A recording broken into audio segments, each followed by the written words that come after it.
Perkenalkan, nama saya Putri Rizky. Saya Riada Tulesi Arsila. Saya Siti Fabila. Saya Atia Sakila. Saya Buris Polisa. Saya Jumaida Azrina. Saya Raisya Lena. Saya Dila Soela. Jadi kami dari kelompok 5 yang akan mempresentasikan tentang keamanan data dan privasi dalam sistem informasi. Baik, yang pertama itu adalah latar belakang. Kenapa sih keamanan data itu sangat penting? Jadi, perkembangan teknologi informasi telah mengubah berbagai aspek kehidupan menjadi serba digital. Seperti sistem informasi, ini dia digunakan dalam berbagai bidang, karena dia mampu mengelola data secara cepat dan efisien. Namun, semakin banyak data yang tersimpan di dalam sistem, semakin besar pula risiko penyalahgunaan serta pencurian dan kebocoran data. Oleh sebab itu, keamanan data dan privasi menjadi aspek yang sangat penting untuk menjaga kerahasiaan informasi serta meningkatkan kepercayaan penyalahgunaan terhadap sistem informasi. Apa sih sistem informasi itu? Jadi, sistem informasi itu dia merupakan kumpulan komponen yang terdiri atas perangkat keras, perangkat lunak, data, dan prosedur, dan juga penggunaan yang saling bekerjasama untuk mengumpulkan, mengelola, menyimpan, serta menyajikan informasi. Selanjutnya ada keamanan data dan privasi. Keamanan data adalah serangkaian upaya yang dilakukan untuk melindungi data dari akses, penggunaan, perubahan, maupun penghancuran yang tidak sah. Selanjutnya ada privasi data, merupakan hak setiap individu untuk mengendalikan bagaimana data pribadinya dikumpulkan, digunakan, disimpan, dan dibagikan. Selanjutnya ada prinsip dasar keamanan data atau CAI-TRI. Yang pertama ada confidentiality atau kerahasiaan, yaitu menjaga agar data hanya dapat diakses oleh pihak yang memiliki hak akses atau berwenang. Yang kedua ada integrity atau integritas, yaitu memastikan data tetap akurat, lengkap, dan tidak mengalami perubahan tanpa izin. Dan yang terakhir ada availability atau ketersediaan, yaitu menjamin bahwa data dan sistem selalu dapat diakses ketika dibutuhkan oleh pengguna yang berwenang. Jenis-jenis ancaman keamanan data yaitu ada 8. Yang pertama yaitu malware dan ransomware yang dapat merusak atau mengenkripsi data. Yang kedua yaitu phishing dan social engineering, bertujuan untuk mencari informasi penting melalui manipulasi pengguna. Yang ketiga yaitu SQL injection, adalah serangan pada basis data melalui celah aplikasi. Yang keempat yaitu yang menyebabkan layanan tidak dapat diakses. Yang kelima yaitu insider threat, adalah ancaman yang berasal dari dalam organisasi. Yang keenam yaitu human error, berupa kesalahan pengguna yang dapat menyebabkan kebocoran data. Yang ketujuh yaitu MITM, Man in the Middle, penyadapan komunikasi antara dua pihak. Yang kedelapan yaitu Zero Day Exploit, yaitu memanfaatkan celah keamanan yang belum diperbaiki. Saya Atia Sakila yang akan menjelaskan slide 9 sampai slide 10, yaitu cara kerja serangan cyber dan juga metode perlindungan data. Jadi pada slide ini saya akan menjelaskan tentang bagaimana cara kerja serangan cyber. Jadi serangan cyber itu dia tidak terjadi secara tiba-tiba, tapi melalui beberapa tahapan. Yang dimana tahap yang pertama itu ada mencari target. Jadi di sini itu penyerang dia akan mengumpulkan informasi mengenai seseorang atau organisasi yang ingin diserang. Informasi itu dia bisa berupa alamat email, alamat IP, akun media sosial, ataupun sistem yang digunakan. Lalu tahap yang kedua itu ada mencari celah keamanan. Jadi penyerang ini dia mencoba menemukan kelemahan pada sistem. Misalnya kata sandi yang lemah, perangkat lunak yang belum diperbarui, ataupun kesalahan pengguna dalam menjaga keamanan akunnya. Selanjutnya itu, setelah sudah menemukan celah ini, penyerang dia masuk ke tahap melakukan serangan, yang dimana metode ini dia bisa digunakan melalui beberapa macam, seperti phishing untuk mencuri informasi, malware untuk merusak atau mengendalikan perangkat, ada juga SQL injection untuk menyerang database, dan juga DDoS atau yang bertujuan membuat layanan tidak dapat diakses. Nah, jika serangan ini berhasil, penyerang ini dia akan mengakses data. Data ini dapat dicuri, diubah, bahkan bisa dihapus sesuai tujuan penyerangnya. Dan tahap yang terakhir adalah menutupi jejak, yaitu menghapus atau menyamarkan aktivitas mereka agar sulit dideteksi oleh pemilik sistem maupun tim keamanannya. Lalu slide selanjutnya itu ada metode perlindungan data. Jadi, untuk mengurangi risiko serangan cyber, adanya beberapa metode perlindungan data yang bisa diterapkan.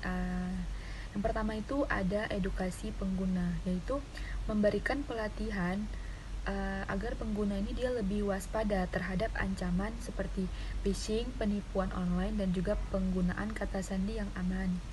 Lalu tahap yang kedua itu ada ISO 27001, yaitu standar internasional yang menjadi pedoman bagi organisasi dalam mengelola keamanan informasi secara sistematis.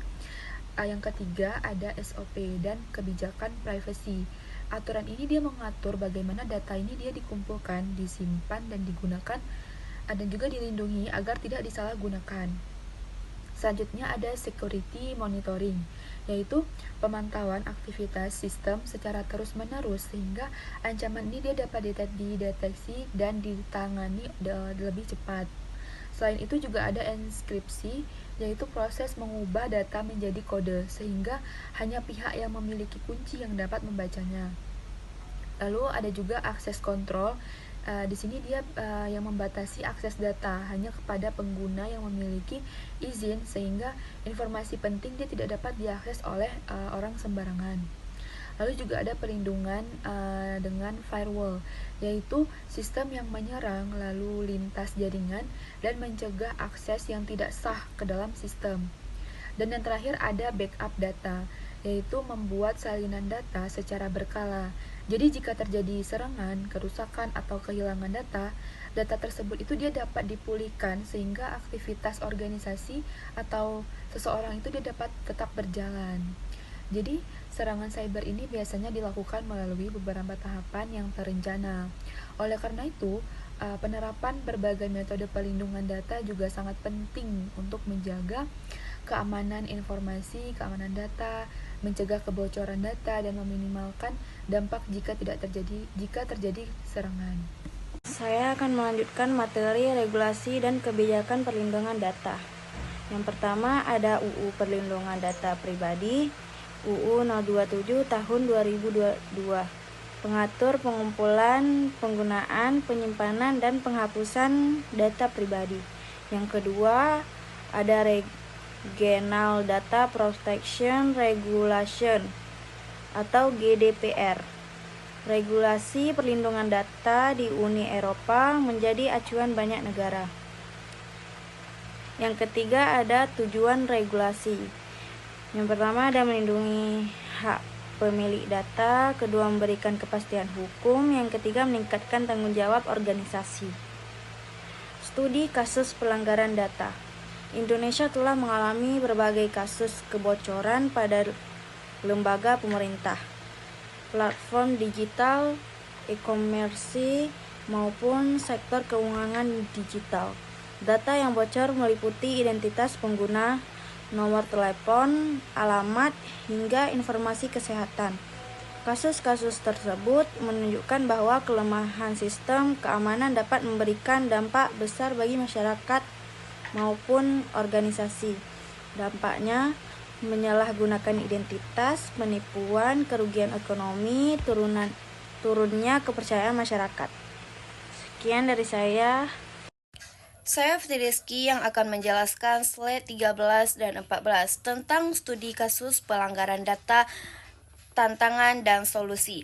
Indonesia telah mengalami berbagai kasus kebocoran data pada lembaga pemerintah, platform digital maupun sektor keuangan digital. Data yang bocor meliputi identitas pengguna, nomor telepon, alamat, hingga informasi kesehatan. Kasus-kasus tersebut menunjukkan bahwa kelemahan sistem keamanan dapat memberikan dampak besar bagi masyarakat maupun organisasi. Dampaknya, penyalahgunaan identitas, penipuan, kerugian ekonomi, dan turunan kepercayaan masyarakat. Tantangannya, literasi digital rendah, sarana keamanan terbatas, kurang ahli, serta serangan yang makin canggih. Solusinya meningkatkan literasi digital masyarakat, memperkuat infrastruktur keamanan, menerapkan autentikasi 2 faktor, melakukan pembaruan sistem secara berkala, memberikan pelatihan kepada sumber daya manusia, Yang terakhir, serta meningkatkan pengawasan terhadap penerapan UU Pelindungan Data Pribadi. Etika dan tanggung jawab dalam pengolahan data. Prinsip etika, transparansi, akuntabilitas, data minimization, menghormati hak privasi pengguna, tanggung jawab organisasi, menjaga kerahasiaan data, menggunakan data sesuai tujuan, menunjuk data protection officer bila diperlukan, melindungi perangkat pribadi. Install perangkat Luna antivirus. Gunakan program antivirus terpercaya untuk mendeteksi dan menghapus ancaman. Amankan perangkat mobile, aktifkan enkripsi perangkat, dan gunakan PIN yang kuat atau kunci biometrik. Cadangkan data secara rutin. Cadangkan data penting untuk pemulihan dari potensi serangan. Kesimpulannya yaitu, keamanan data dan privasi aspek yang sangat penting dalam sistem informasi di era digital. Berbagai ancaman seperti malware, phishing, SQL injection, dan kebocoran data menunjukkan bahwa perlindungan data harus dilakukan secara menyeluruh melalui penerapan teknologi, regulasi, serta meningkatkan kesadaran pengguna. Dengan adanya kolaborasi antara pemerintah, organisasi, dan masyarakat, diharapkan tercipta ekosistem digital yang aman, terpercaya, dan mampu melindungi hak privasi setiap pengguna. Kesimpulannya adalah keamanan data dan privasi menjadi aspek yang sangat penting bagi sistem informasi. Kenapa? Karena di era digital, berbagai ancaman seperti malware, SQL injection, dan kebocoran data menunjukkan bahwa perlindungan data harus dilakukan secara menyeluruh melalui penerapan teknologi, regulasi, serta peningkatan kesadaran pengguna. Dengan adanya berbagai antara pemerintah, organisasi, dan masyarakat, diharapkan tercipta ekosistem digital yang aman, terpercaya, dan mampu melindungi hak privasi setiap pengguna. Presentasi dari kami dan kurang kami mohon maaf. Assalamualaikum warahmatullahi wabarakatuh. I just had to let you know you're